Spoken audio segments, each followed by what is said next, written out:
going to do a live NCLEX case study. You know, we're going to talk about adrenal crisis, and I want to try to make it easy for you. And I'm going to kind of walk step by step through the process so you can really think like the NCLEX. So, you know, the same things that I always kind of do. I'm going to tell you what you should notice, kind of discuss, what does it mean, and what would you do first. So, really don't worry about everything getting right. Just walk through this process with me. So, I guess I'm going to start. And like I said, this is not a Q&A today. I'm just going to go over adrenal crisis for my first live. And then, in the future, I will be doing more NCLEX style questions and then we can do some question and answer in the future. So I guess let's just dive right on in to this. So, you know, a lot of times I start off with just a situation and this is no different. So, we're going to start off like this. So, let's just say you're working in the emergency department, right?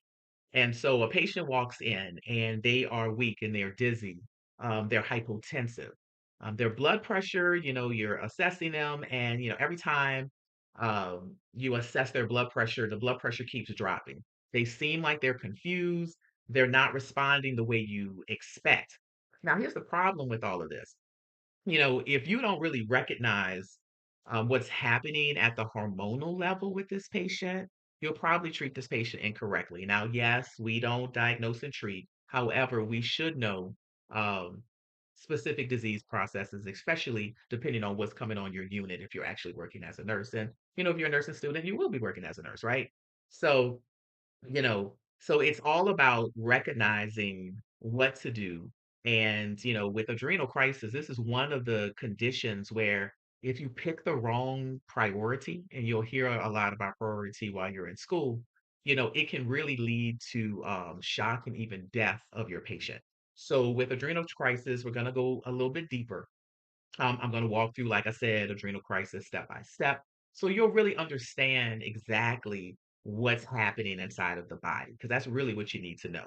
And what you must do, if you have questions like this on the NCLEX, and and then when you're actually practicing as a nurse. So I don't know if I introduced myself in the beginning. I guess I forgot. So welcome to Nurse Ed Scholar, where we really don't memorize. I'm really here to help you understand.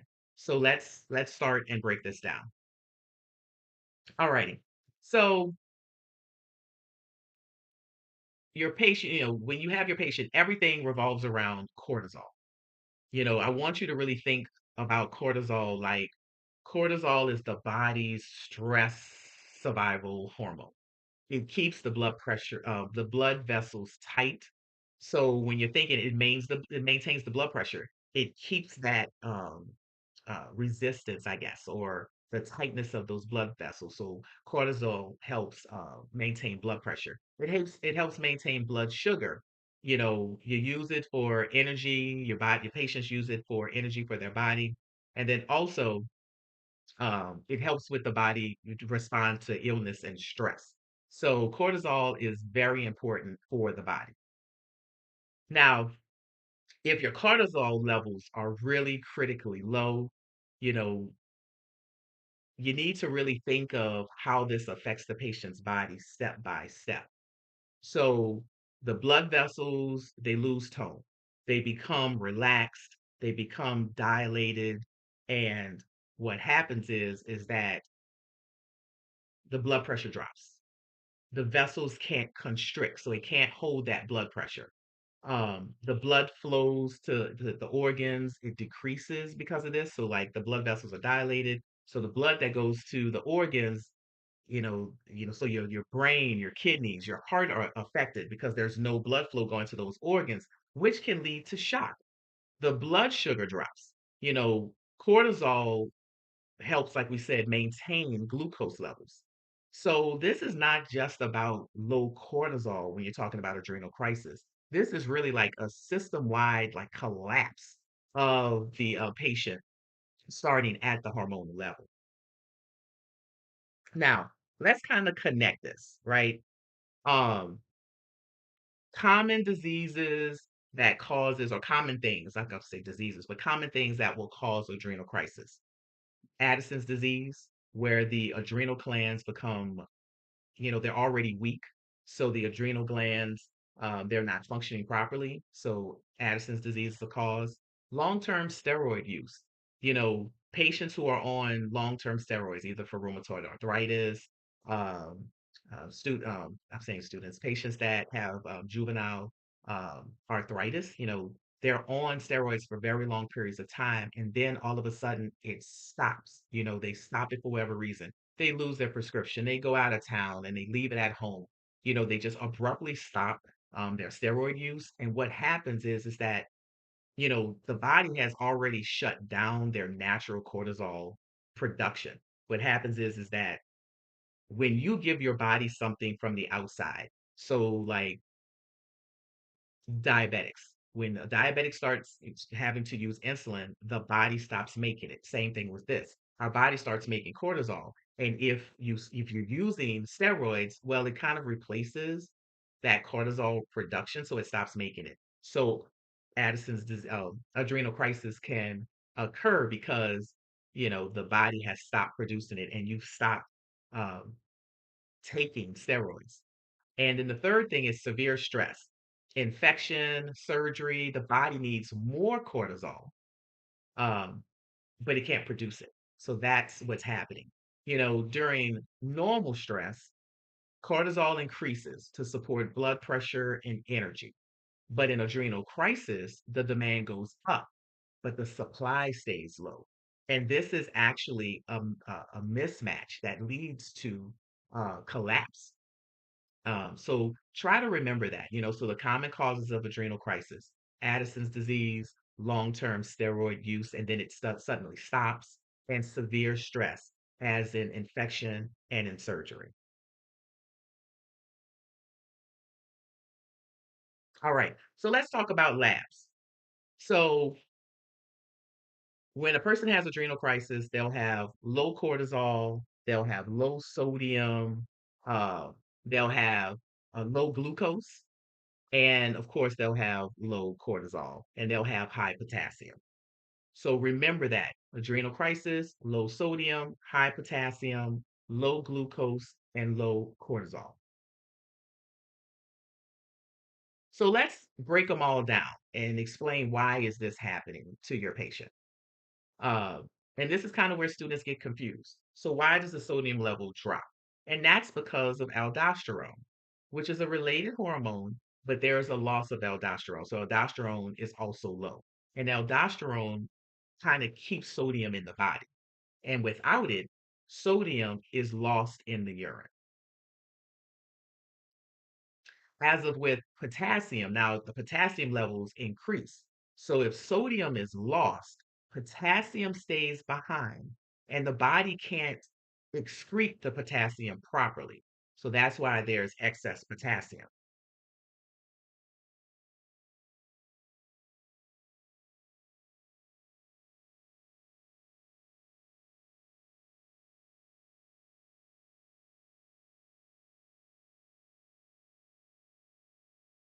Glucose. I'm sorry about that. My phone was ringing for some reason.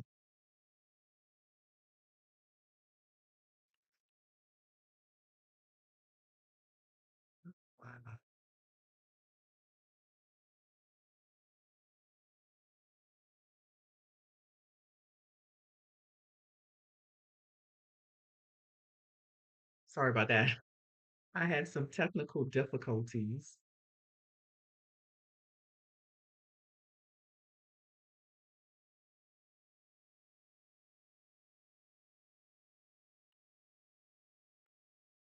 So glucose. What happens is that glucose normally increases blood sugar, and without cortisol, the body can't supply the body of the glucose that it needs.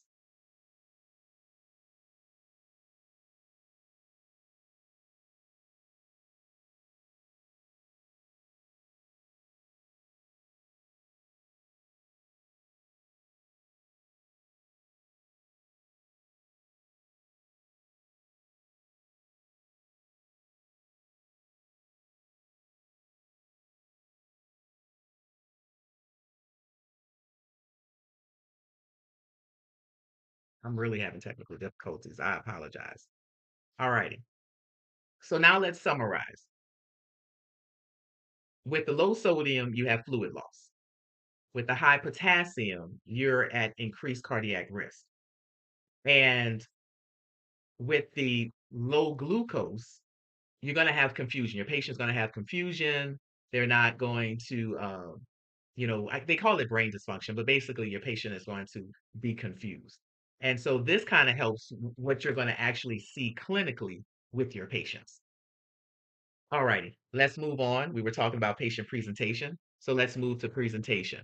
So your patient's going to have hypotension, they're going to have weakness, they're going to have confusion, and they're going to have complaints of dehydration.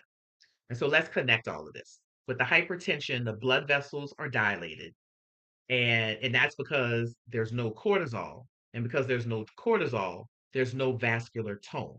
We talked about those blood pressures, blood vessels being tight. The weakness is because of the low glucose. The cells lack the energy that's needed. The confusion is because the brain is not getting enough perfusion because of the dilated blood vessels and because of the low glucose. And the dehydration is because when there is sodium loss, water follows. So what you're actually seeing is like circulatory collapse, um, and actually metabolic failure kind of happening at the same time. So let's talk about what's actually killing your patient.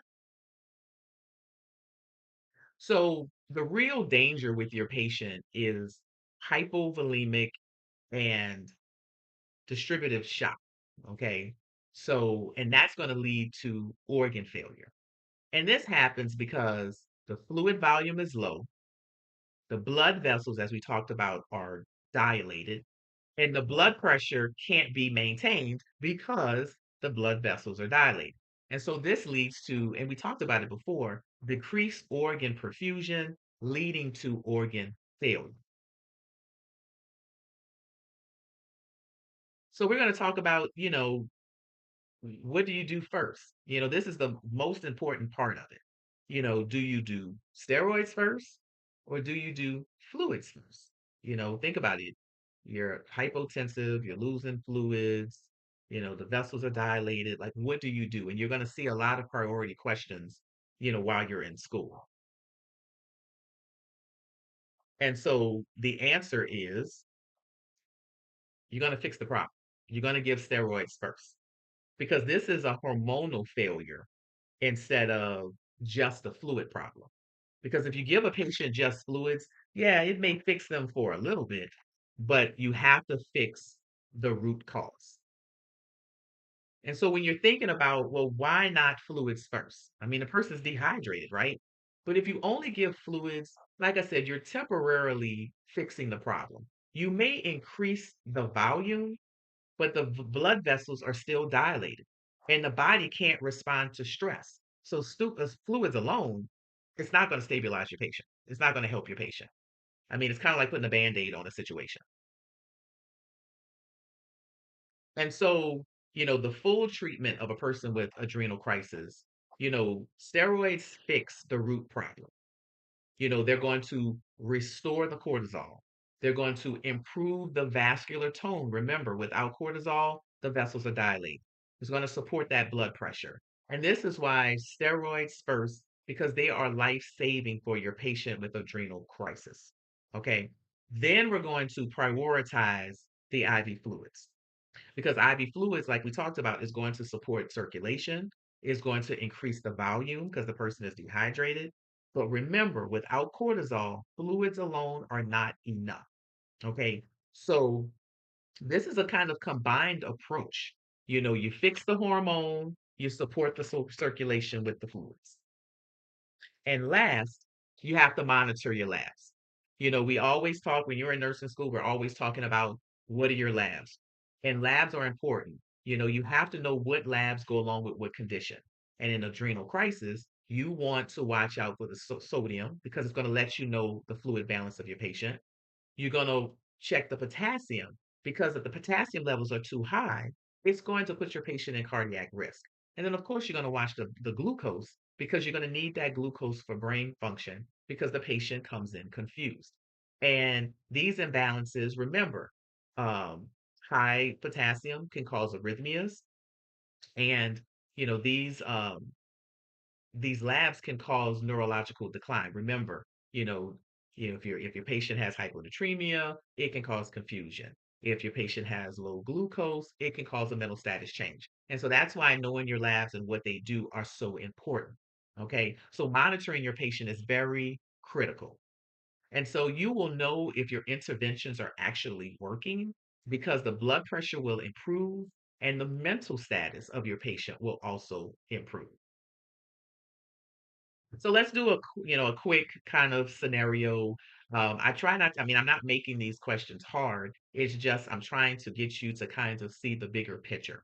So you have a patient, they come in with hypotension, hyponatremia, hyperkalemia, and then while you're getting the history of your patient, you find out that they have a history of Addison's disease. And so, what is the most important intervention? And we talked about it. You want to give your patient IV hydrocortisone. Okay, we want to give them that steroid because the patient is in adrenal crisis. Okay, so let's look at what the NCLEX wants. You're not going to give fluids only. It's helpful. We talked about um, increasing the fluid volume of your patient because your patient is dehydrated, but it doesn't fix the hormone deficiency with a person with adrenal crisis. um if your doctor is giving you orders for like correcting the electrolytes and you don't see any orders for any steroids, you're going to need to talk to them because electrolyte correction, yes, it will help. The sodium is low, the potassium is high, the glucose is low, but you're still not fixing the problem. So you as the nurse, you're going to want to tell, you may have a doctor, and sometimes the providers are, stressed and they're working, and they forget, that there's human error. And so with you knowing about adrenal crisis, you're going to say, hey, you forgot the order for the steroids. And that is okay because steroids is going to fix the root cause. Okay, so think about it. This is a difference between managing symptoms versus fixing the problem. And you want to fix the problem. So let's recap, and let's lock this in. So, adrenal crisis. The patient has low cortisol, they have low sodium, they have high potassium, and low glucose. And what is happening with your patient?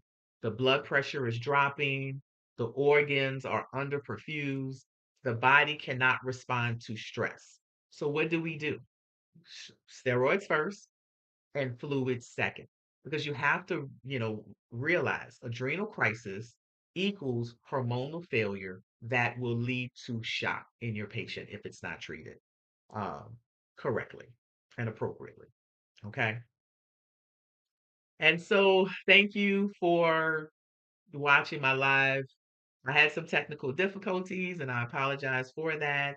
Um, you know, um, Hopefully this helps you with understanding adrenal crisis. If you like the video and this live, please subscribe to NurseEdScholar. Hit that like button. And I'm really trying to get you to understand. A lot of students want to memorize and they don't really understand why they're doing certain interventions. And my goal is to create a digital library of videos to really get you to understand, you know, certain disease processes and the interventions that you will perform on your patients and really understand why you're doing it and how you're truly helping your patient. And so thank you again for watching this my well, I guess my second Nurse Ed Scholar live. And until next time,